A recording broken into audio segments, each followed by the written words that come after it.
first of all, Steph and Edberg, go ahead and say and spell your name for me, just for the super. And then also, I'm going to see if I can get this back to full screen. I don't really know much about Skype. I've learned how to use this. Enter full screen. Let's try it. There we go. Perfect. Okay. We got full screen. We're back in action. Okay. All right. Okay. So go ahead and say and spell your name for me, and then also give me your title.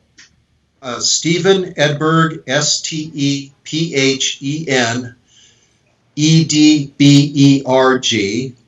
I am a retired astronomer from NASA Jet Propulsion Laboratory and continuing my interest in astronomy, even though I'm not working directly in it at this point. Mm-hmm. And it's actually meteors and meteorites that got me into the field back around 9th grade. Oh, very good. Excellent. And then we got Scott Roberts with Explore Scientific. Yeah. And so the reason I've got you on this Skype call right now is because yesterday afternoon, an unusual event that a lot of people said that they noticed and heard, and even heard visual reports and confirmation of a visual report that essentially a meteor happened. So tell us a little bit about this type of event and what a bolide is. And just kind of go into that if you can, Stephen.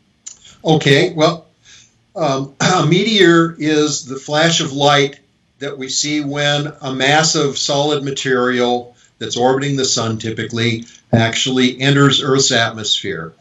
The heat of the friction causes it to disintegrate and get very hot in the process. And the combination, the light that we are seeing typically from something like that is both the object itself as it disintegrates due to the friction, but also excited atoms and molecules in Earth's upper atmosphere. I'm talking about 60 miles up that get excited in the course of that collision. Most of the particles that we see, and in fact we're right in the middle of the Perseid meteor shower just this past few days and upcoming couple more, is the size of dust grains or sand grains. So they make a flash in the sky. People call them a shooting star, but it's just a sand grain burning up in the atmosphere. When we get something that's big enough to be dazzling, we tend to call that would be brighter than Jupiter, in fact, brighter than Venus, but Jupiter you can see in the evening sky now, right as soon as it's dark. But brighter than those is typically called a fireball. And when a fireball explodes, it's called a bolide. Those are useful differences to understand, especially when talking about an event like the one that we are now talking about. What happens when a larger object comes in is that you get the fireball and it may explode and become what we would then call a bolide. And in that situation, it just means that something anywhere from the size of a softball or your fist up to something that could be very large and dangerous to the world, but most likely is not going to be much bigger than a boulder or a washing machine or a refrigerator or something like that, enters the atmosphere. Those will actually get, as they move through the atmosphere, and when I say move, they're moving at cosmic speeds. The minimum speed is 7 miles per second, and the maximum gets to in excess of 25 or 30 miles per second, depending on the direction Earth and the object are moving.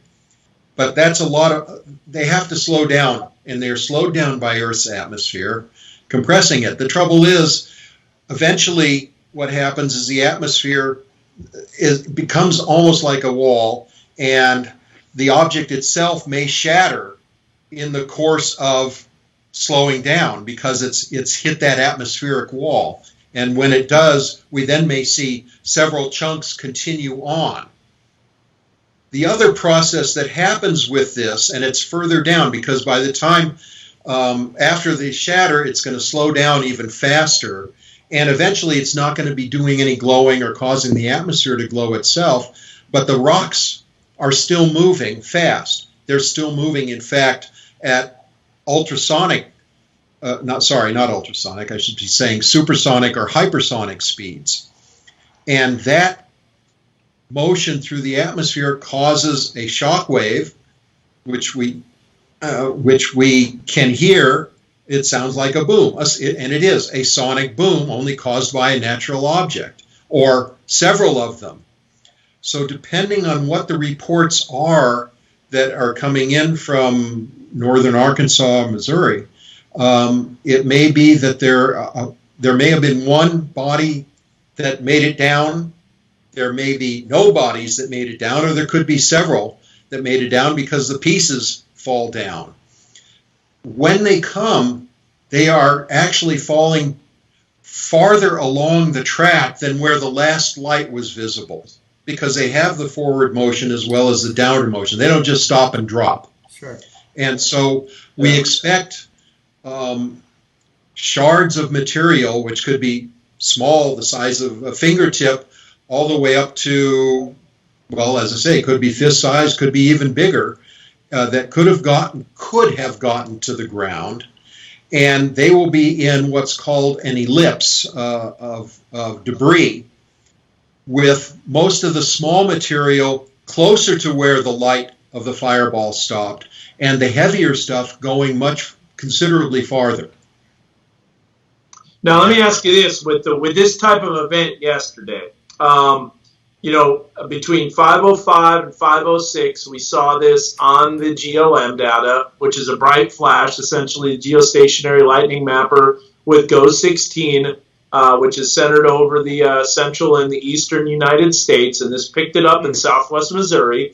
There were no thunderstorms in the area. Multiple people heard booms. The booms were loud enough to rattle windows.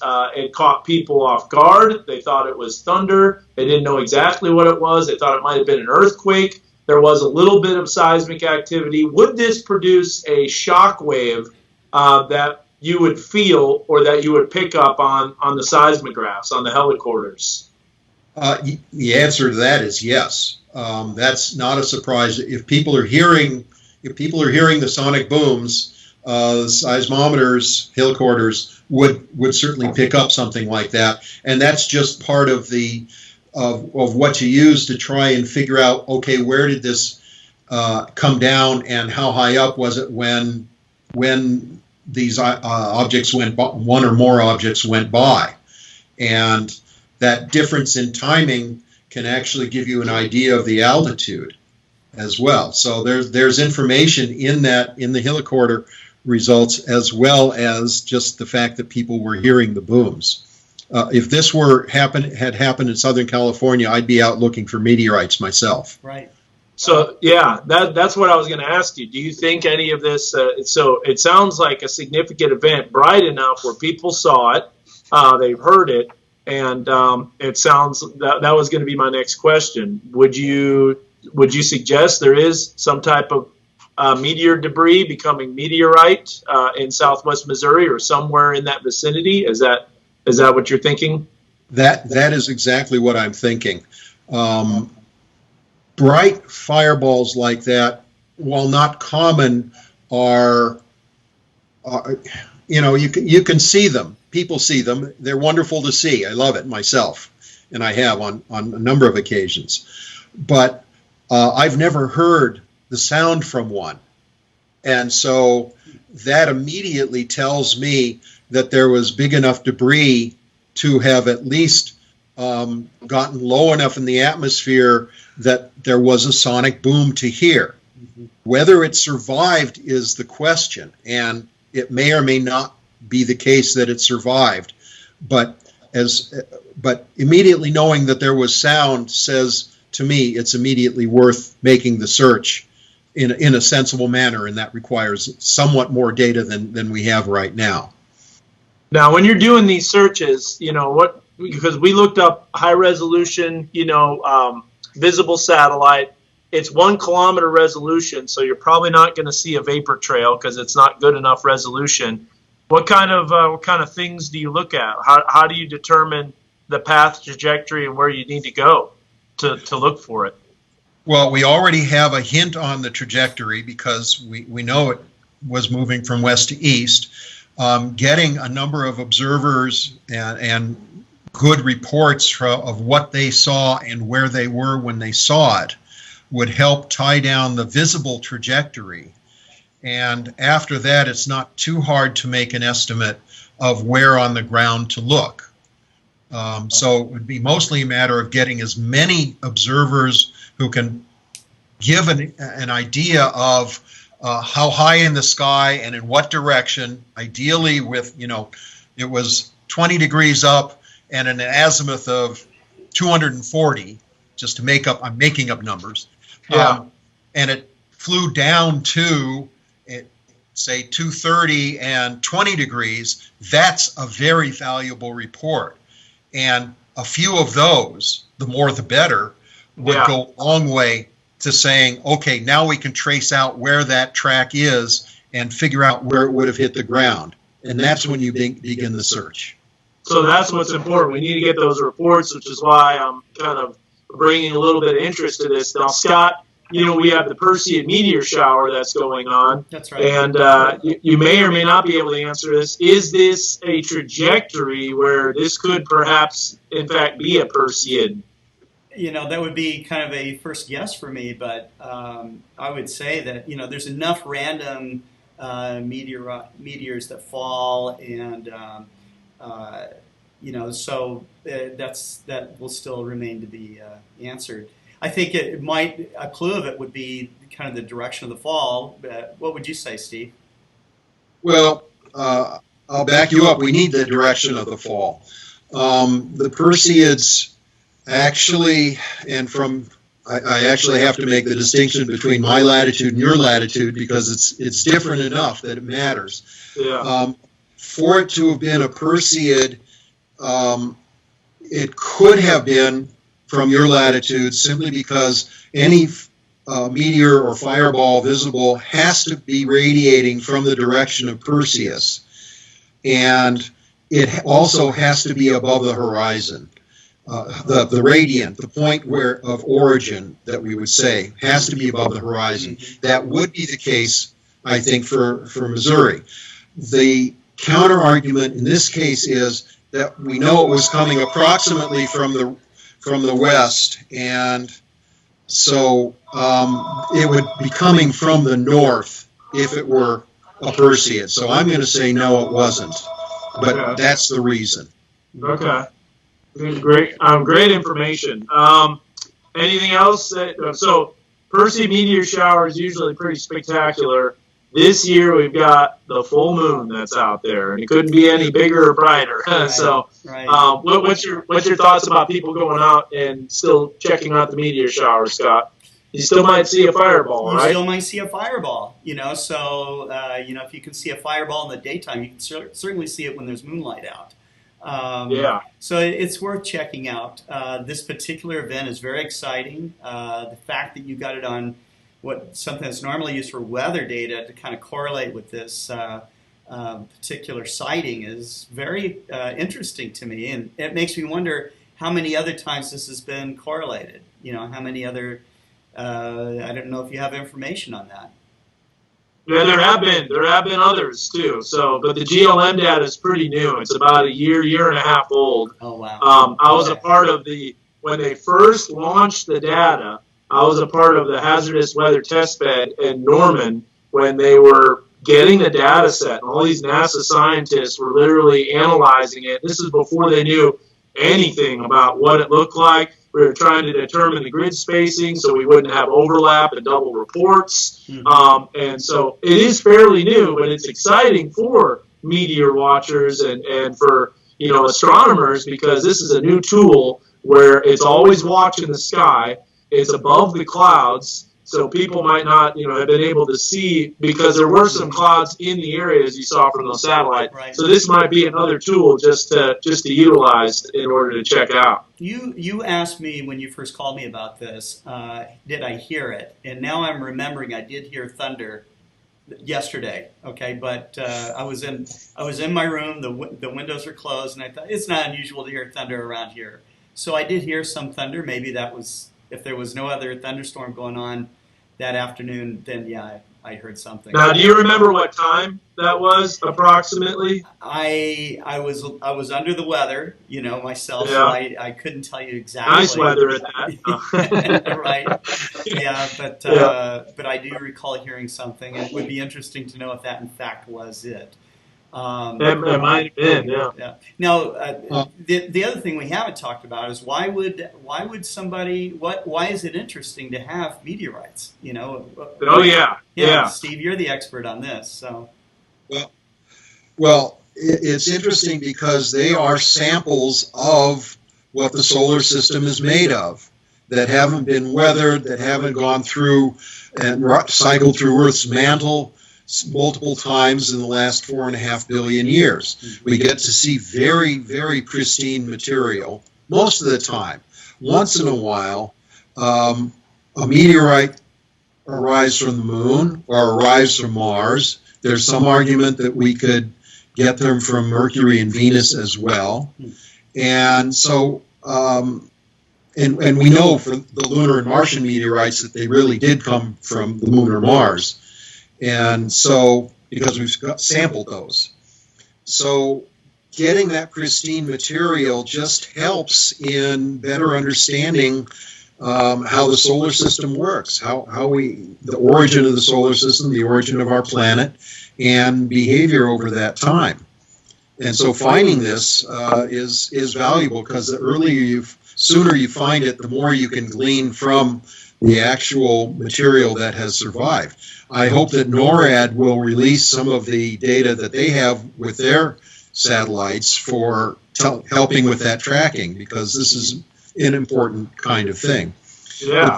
Let me just add that the Perseids are very good producers of fireballs over in general compared to other meteor showers, and so it's worthwhile in that respect. The moon is definitely a problem. It'll be setting around 4:30 in the morning, local daylight time. But after that, the sky will be dark for an hour at least, and it can be worth seeing, just watching for meteors radiating from high in the northeast. So don't look to high in the northeast, be looking up. Yeah. I remember back in 2009, I've never been a huge fan of meteor showers, but in 2009 there was that secondary peak that was the day after the expected peak on August 13th, and I have never seen more meteors in my life than that event. I saw 350 in an hour easily, and that was not even an exaggeration. That's spectacular. Yeah. August 13th, 2009. You remember that secondary peak that astronomers didn't really understand at first?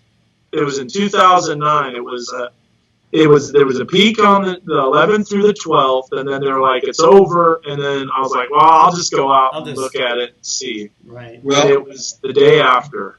That happens because we're now understanding these things better. And a comet leaves debris in its orbit. This is Comet Swift-Tuttle. Mm-hmm. And it leaves debris in its orbit each time it goes around the sun.